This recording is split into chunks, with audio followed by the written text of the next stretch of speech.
Baltibalt, Edmund et Tirnaelg s'effondrèrent dans leur lit. Ils étaient logés dans le plus petit manoir de Niort. Quand ils étaient sortis du Nice, la lune était haute dans le ciel.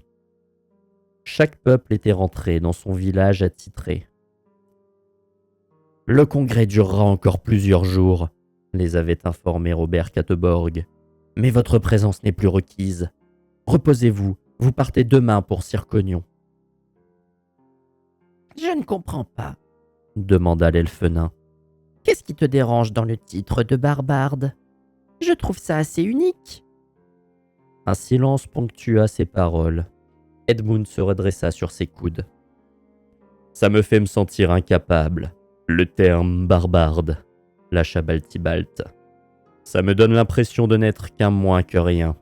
Cette contradiction de barde et barbarde implique que je sois mauvais en tant que diplomate parce que je m'emporte souvent. Même si c'était le cas, ce surnom me fait aussi perdre toute crédibilité en tant que combattant et, aux dernières nouvelles, je me débrouille plutôt bien dans ce domaine. Voilà pourquoi je ne supporte pas que l'on me surnomme barbarde. » « Je ne voyais pas ça comme ça, » bâilla Tirnaelg. « Pour moi, c'est comme si tu étais excellent dans les deux. » Le diplomate fixa le plafond jusqu'à sombrer dans le sommeil. « Je ne veux pas continuer, » se lança Edmund. Le soleil s'était levé sur l'île de Paix. Ses yeux se fixèrent sur ses compagnons et le dirigeant. « Depuis que je suis tout petit, j'échoue tout ce que j'entreprends. Je n'ai pas le courage de m'imposer et de prendre mes propres décisions. Ni moi, ni personne d'autre n'a jamais été fier de moi et du peu que j'ai accompli. Aujourd'hui, j'ai affronté mes peurs et suis parvenu jusqu'ici en vie.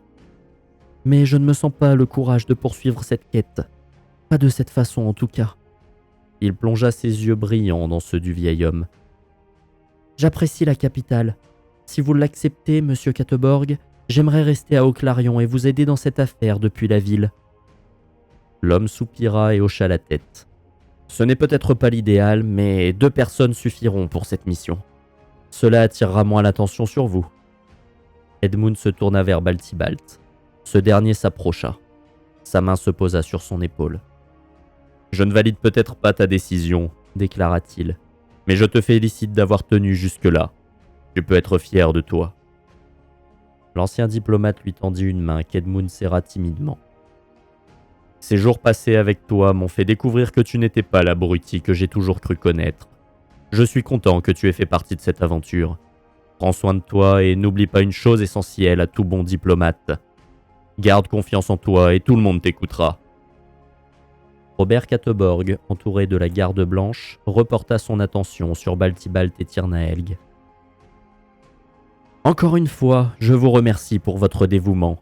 Le peuple n'est pas encore informé de la menace qui pèse sur chacun d'entre nous, mais ça ne saurait tarder. Croyez-moi, vos exploits seront chantés par les bardes des royaumes plusieurs décennies, voire siècles après votre mort. » « Ce n'est pas la reconnaissance que nous cherchons, mais la sécurité, monsieur Katteborg, » déclara Baltibalt. Ces paroles provoquèrent un sourire chez le dirigeant. « Dans tous les cas, je tenais à vous remettre ceci. » Hildegarde approcha. Ses bras soutenaient un objet devant elle, recouvert d'un tissu rouge. Le diplomate le souleva. Un pommeau d'épée étincela sous les rayons du soleil levant. Robert Katteborg s'en saisit. La lame présentait des glyphes tout le long de son plat. « Cette épée pourrait découper des os sans effort, » pensa le diplomate. « Voilà la dernière arme créée par notre forgeron. Il a passé des années à travailler son acier et à la façonner de la plus délicate des façons. Elle est aussi robuste et mortelle que la mâchoire d'un dragon. Je vous l'offre en récompense des dangers auxquels vous avez fait face pour parvenir jusqu'à la capitale et en paiement pour les événements que vous affronterez dans les prochains jours. À qui dois-je la remettre ?» Baltibalt baissa la tête en direction de Tirnaelg. « Vas-y, prends-la si tu le souhaites. Je préfère manier des lames courtes ou bien ma magie, » s'exclama ce dernier. Les yeux du diplomate reflétaient les pierres précieuses qui la décoraient. « Ce présent me va droit au cœur, monsieur Katteborg. C'est un réel honneur d'accepter une telle arme. Je vous promets d'en faire le meilleur des usages. » Le dirigeant la lui tendit. Le pommeau était serti d'une émeraude du diamètre de son pouce. Baltibalt écarquilla les yeux. Malgré les saphirs, les rubis et les diamants qui la décoraient, elle restait agréable lors de la prise en main. Le diplomate réalisa quelques mouvements maladroits dans les airs. « Doucement! Vous allez blesser quelqu'un, le calma Robert Katteborg. Ces armes sont légères et parfaitement équilibrées, mais il faut un temps d'adaptation avant de les maîtriser. » Baltibalt attacha à sa ceinture le fourreau sobre, mais tout aussi finement ouvragé que lui confia le dirigeant. « Prenez aussi ceci. » Le vieil homme lui tendit un demi-cercle. Un morceau du sceau des sceaux y était gravé et brillait d'une lueur brune. « Ce médaillon nous permettra de communiquer, peu importe la distance. Je garde en permanence la deuxième moitié sur moi. Contactez-moi régulièrement pour m'informer de votre avancée. Je vais de ce pas prévenir l'érudit chaman de Huile-Prion. C'est un ami de longue date. Si vous avez besoin de quoi que ce soit, il saura vous aider. » Tirnaelg le glissa dans l'une de ses sacoches. « Merci, » répondit l'elfe nain. « Par Varel, je jure de tout faire pour mener à bien la mission que vous m'avez confiée. » « Quel chemin comptes-tu emprunter, mon ami ?» s'enquit Tirnaelg. Les deux compagnons avaient traversé le portail en sens inverse. Ils avaient repris les rênes de leur monture et avancé vers le sud, maintenant un trot forcé à leurs chevaux. « Celui qui nous fera arriver le plus rapidement à Circonion. » Le regard de Baltibalt se perdait à l'horizon. Le soleil dardait ses rayons sur la peau des voyageurs. Le doux clapotis de l'eau s'élevait de la rivière Laëya. « Cela signifie traverser par là au Ponérion, » remarqua l'elfe nain, un sourcil haussé. Le diplomate grogna. « C'est de la folie !» continua-t-il. Baltibalt tira sur les rênes et son cheval s'arrêta dans un nuage de poussière. Tirnaelg l'imita. « Pourquoi donc ?» déclara l'homme, immobile. « Leurs manières sont quelque peu rustres, mais aux dernières nouvelles, ils ne sont pas nos ennemis, et rien ne nous empêche de traverser le village sans s'y attarder. » « Tes sentiments brouillent ta réflexion, mon ami. Le Cater semble avoir des espions partout. Je sais qu'ils s'attendent à ce que nous agissions comme nous le faisons maintenant. Mais si nous ne nous faisons pas remarquer, cela pourrait nous donner un coup d'avance, aussi petit soit-il. » Baltibalt se gratta sa barbe naissante. « Et que proposes-tu » lança-t-il. « De contourner le village. Le terrain est plat et propose peu de cachettes, mais un détour d'une demi-journée vers l'ouest devrait nous assurer de passer sans nous faire repérer. On n'aura ensuite qu'à traverser les plaines entre Laoponérion et Huile-Prion pour éviter autant que possible toute trace de civilisation. Même si ce village est notre allié, il peut y avoir des espions. » Les lèvres du diplomate se retroussèrent. Il hocha la tête et talonna sa monture. Les deux compagnons voyagèrent 4 jours durant, n'accordant à leur monture que de courtes pauses pour se désaltérer et brouter les quelques brins d'herbe encore verts. Les cernes avaient trouvé refuge au-dessous des yeux de Tirnaelg en ce 9e jour de voyage. Baltibalt forçait la cadence et n'acceptait de s'arrêter que pour pêcher ou dormir quelques heures. Ils en étaient venus à utiliser leur ceinture et les harnachements de leur monture pour pouvoir se reposer sans tomber. À l'approche de la route, ils avaient posé pied à terre et s'étaient cachés jusqu'à la nuit tombée. Tirnaelg sortit le médaillon du dirigeant de sa sacoche. « Peut-être que nous devrions le prévenir que nous arriverons bientôt. » Baltibalt acquiesça. Il se plaça aux côtés de l'elfe nain et posa un doigt sur l'objet. « J'espère que vous savez comment vous en servir, parce que je n'en ai aucune idée. » Tirnaelg sourit. Il ferma les yeux et la lueur de la rune s'intensifia. « Je suis content d'avoir de vos nouvelles. » Baltibalt sursauta. La voix de Robert Katteborg était un écho dans leur tête. « Nous aussi, » répondit la voix de Tirnaelg qui n'avait pas ouvert la bouche. « Nous tenions juste à vous informer que nous arriverons à Circonion incessamment sous peu. » « Demain soir, nous devrions atteindre la presqu'île de la ville, » énonça Baltibalt à voix haute. Tirnaelg sourit et répéta dans leur esprit ces paroles. Les lèvres de Baltibalt se retroussèrent dans un sourire. Un silence s'installa. « Faites attention à vous. L'érudit chaman de Huile-Prion y a envoyé des espions. Il m'a informé que la ville était gardée. Je vais le prévenir de votre arrivée. Peut-être vous ouvriront-ils la voie. Mais ne vous approchez pas du village. Il craint que les murs aient plus d'oreilles que d'ordinaire. » L'air devenait froid en ce début d'aquilleul. De l'autre côté de la rivière, La forêt qui entourait la ville de Circonion brunissait déjà. Le ravin est encore trop profond ici, indiqua Baltibalt. Et il l'est depuis le lac Edra. Nous devrons emprunter le pont. Il déglutit avant de continuer. Le seul qui relie Circonion au reste du pays. J'espère que nous ne croiserons personne et, le cas échéant, que nous parviendrons à conserver notre anonymat. Quand penses-tu que nous l'atteindrons? S'enquit Tirnaelg. Au crépuscule. Le diplomate ne s'était pas trompé.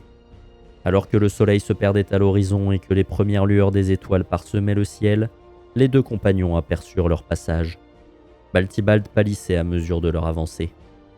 Le pont n'était qu'un ensemble de planches en bois épaisses, maintenues entre elles par des cordes grossièrement tressées et attachées à des pieux plantés dans le sol. Le diplomate avait emprunté cet étroit passage des centaines de fois, mais la sensation qu'il y ressentait n'avait jamais changé. « Des lumières !» siffla Tirnaelg. Les deux compagnons stoppèrent leur monture et mirent pied à terre. « Qu'allons-nous faire ?» s'enquit l'elfe nain. Tout d'abord, découvrir la raison de leur présence, répondit le diplomate tandis qu'il attachait son cheval à un arbre. Suis-moi. Tirnaelg fermait la marche. Ils se frayèrent un chemin entre les buissons, le dos voûté. Vous ne comprenez pas s'écria un homme. Je suis artisan joaillier. Je dois partir quelques jours pour écouler mes marchandises à Huilprion. J'ai une femme et des enfants à nourrir, et la Quiole approche. C'est peut-être le dernier voyage de l'année possible. Les dernières lueurs du jour n'éclairaient guère plus qu'à quelques mètres. La tête de Baltibalt traversa les feuillages et il remarqua un homme dans la fleur de l'âge, suivi d'un âne au paquetage serré. 4 hommes en armure de plate aux couleurs de Circonion lui faisaient face. « Les ordres sont les ordres !» déclara l'un des soldats, la tête haute. « Personne ne sort, personne ne rentre. Faites demi-tour et retournez vendre vos babioles dans la ville. » Les 3 autres hommes s'échangèrent un regard et ricanèrent avec force. « C'est pas juste !» cria l'artisan avant de s'élancer et bousculer le premier garde. Un bruit liquide s'éleva au-dessus du vacarme de la rivière Laïa. Un sursaut s'échappa des lèvres de Tirnaelg. La tête du soldat se tenait à quelques centimètres de celle du marchand. « J'ai dit, personne ne sort !» répéta-t-il alors qu'il glissa sa lame hors du corps de l'homme et lui lança son pied sur son torse. Le citoyen de Circonion trébucha et bascula par-dessus la corde du pont. Sa main disparut dans l'obscurité, sans un cri. « Au moins, camarades, nous aurons de la viande fraîche ce soir !» railla le soldat, son regard figé sur l'âne. Un martèlement monta des bosquets qui encadraient la route. « Chargez !» cria une femme avant que 4 soldats s'élancent vers les gardes de Circonion, l'arme au poing. « On nous attaque !»« Des éclaireurs de Huilprion !» murmura Baltibalt. « C'est notre chance !» Les Circoniens avaient lâché leurs torches et des fracas de métal s'élevaient de la route. Baltibalt et Tirnaelg longèrent les broussailles et s'engagèrent à l'entrée du pont où l'âne bloquait le passage. « Nous devons le contourner !» conclut le demi-nain. Sa petite taille lui permet de se faufiler sans encombre. Une goutte de sueur perla sur le front de Baltibalt et il leva la tête vers le ciel. « Ne regarde pas en bas !» se motiva-t-il tandis que les cris de guerre derrière lui faiblissaient. Il posa un pied sur le pont et s'accrocha à la corde usée. « Tout doux, d'accord ?» rassura-t-il l'âne qui renâclait. « Dépêche-toi !» l'enjoignit l'elfe nain. « Que fais-tu ?» Le diplomate prit une profonde inspiration et s'écrasa entre l'animal et la corde. Ses mains étaient moites et son cœur n'était retenu dans sa poitrine que par les sacs opulents qui pendaient de la bête de Somme. Son corps tendait la corde. Sa tête pivota et ses jambes s'arrêtèrent net. Il se tenait là, au-dessus du vide, face à cette obscurité tumultueuse et mortelle. Sa tête tourna, ou alors était-ce le balancier du pont. « Ne regarde pas en bas !» cria Tirnaelg. « Hé, vous! Arrêtez-vous !» hurla un soldat. Le martèlement de ses bottes d'acier contre le sol rappela Baltibalt à lui. Il remarqua que 2 gardes de Circonion étaient encore debout et accouraient dans sa direction, l'armure maculée de sang. Il effectua 2 derniers pas et s'extirpa. Les 2 compagnons s'élancèrent et atteignirent bientôt la rive opposée. Le demi-nain fit volte-face. Les deux hommes les poursuivaient. Il plaça ses deux mains devant lui et un courant froid s'en échappa et s'empara des cordes. Il dégaina sa dague et abattit 2 coups secs. Les cordes volèrent en 1000 morceaux. Les pieds des soldats quittèrent les planches de bois et ils partirent rejoindre le marchand. Baltibald se laissa tomber contre l'arbre le plus proche, le souffle court, le corps tremblant. « Faisons une pause. »« D'accord, » bégaya-t-il. L'elfe nain va s'asseoir à ses côtés. Il soupira, la tête basse. « Pauvre Anne, commenta-t-il. Cette bête n'avait rien demandé. Et j'espère que nos chevaux trouveront la route vers la civilisation. » Les tremblements de Baltibald se dissipèrent dans un ultime frisson. Il se redressa et aida Tirnaelg à se relever avant de reprendre leur marche en direction de Circonion. L'elfe nain brisa le silence. « Ce pont a toujours été un péage pour vous ?» Le diplomate agita la tête de gauche à droite, les yeux rivés sur la forêt qui s'étendait devant eux. « Alors, qu'est-ce que ces gardes faisaient ici?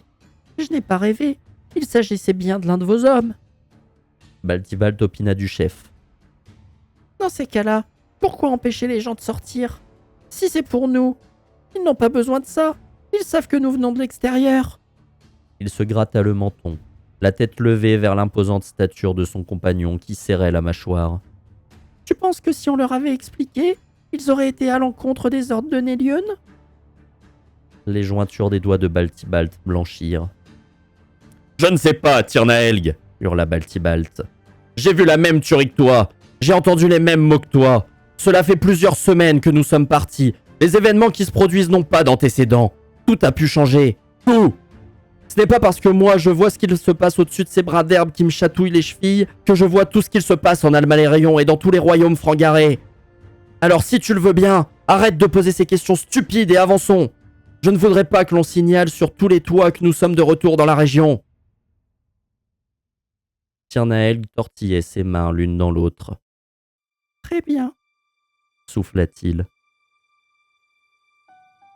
Les pieds de Baltibald battaient le sol. Tirnaelg traînait des siens derrière. Il renifla. Une goutte roula sur la terre nue qu'il foulait depuis bien trop longtemps. La silhouette de Baltibald était éthérée derrière le brouillard de larmes. L'elfe nain trébucha sur une racine et tomba à genoux. Il éclata en sanglots. Un profond vide l'envahit. « Tu ne peux avoir confiance en personne. Ils finissent tous par montrer leur vraie nature. » Les paroles de son grand-père se répétaient en boucle dans son esprit.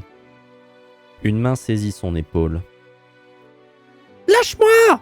hurla-t-il à son tour entre 2 sanglots. « Tu n'imagines pas ce que cela fait. Demi-nain par-ci, demi-rien par-là. Tu ne peux pas comprendre ce que ça fait de vivre en paria partout où tu vas pour la simple raison que tu es né et que tu existes. Ah oui, ça c'est sûr. Quand on est le grand Baltibald, on peut se permettre de faire comme chez soi partout où on va, puisque tu fonctionnes comme ça. Partout où tu vas, tu t'imposes. Tu t'imposes comme seul décideur lors d'un désaccord. Tu t'imposes lorsque les mots ne suffisent plus. Mais tu sais quoi? En réalité, tu ne t'imposes que cette vie misérable. Et après, tu t'étonnes de ne plus voir ta fille. Je me demande si c'est réellement un concours de circonstances si tu ne la vois plus. Peut-être que c'est elle qui a décidé de ne plus te voir. Ou bien toi, si elle ne t'apportait pas suffisamment de bonheur. Puisque tu penses pour toi, uniquement pour toi. J'en ai marre que quand ça ne convienne pas à ta personne, tu ne te caches pas de le dire. Je comprends maintenant pourquoi tout le monde t'appelle Barbarde. » L'elfe nain s'essuya les yeux d'un revers de la manche et se redressa.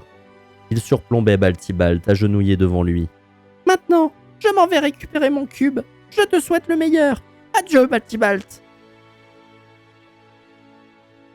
Les bras de Baltibald tombèrent le long de son corps. Ses muscles étaient là. La nausée lui monta et un goût de bile emplit sa bouche. Il vomit avant de pousser un cri au ciel. Une unique larme roula sur sa joue. La lune était haut dans le ciel. Le diplomate lâcha son pendentif et prit appui sur un tronc pour l'aider à se relever. Il s'épousseta les genoux. « Il faut que je voie si elle va bien. » Peu lui importait le reste. Peu importait ses amis tant qu'ils ne mettaient pas en jeu leur sécurité. Peu importe Tirnaelg. Tout ceci n'était que des problèmes qu'il pourrait régler plus tard. Des problèmes secondaires. Ce demi-nain n'était après tout pas si sage s'il avait décidé de l'abandonner sur un caprice. Minor, déesse du caprice, ta lumière m'éclaire et m'empêche de voir le droit chemin. » Tel était l'un des vers qui revinrent à l'esprit de Baltibalt. Mais les vrais problèmes ne s'étaient pas encore présentés. Il ne savait pas à quoi s'en tenir, mais il savait une chose. Ce n'était que le début des ennuis et il trouverait de quoi s'encombrer l'esprit bien assez vite. Alors, à quoi bon s'encombrer d'un être qu'il avait rencontré dans une prison et qui, de surcroît, était venu dans la région afin d'en apprendre plus sur lui et son père. Il devait le chasser de son esprit, au moins pour le moment. Sa femme était le plus important. Le chant d'un engoulevent rappela le diplomate à lui.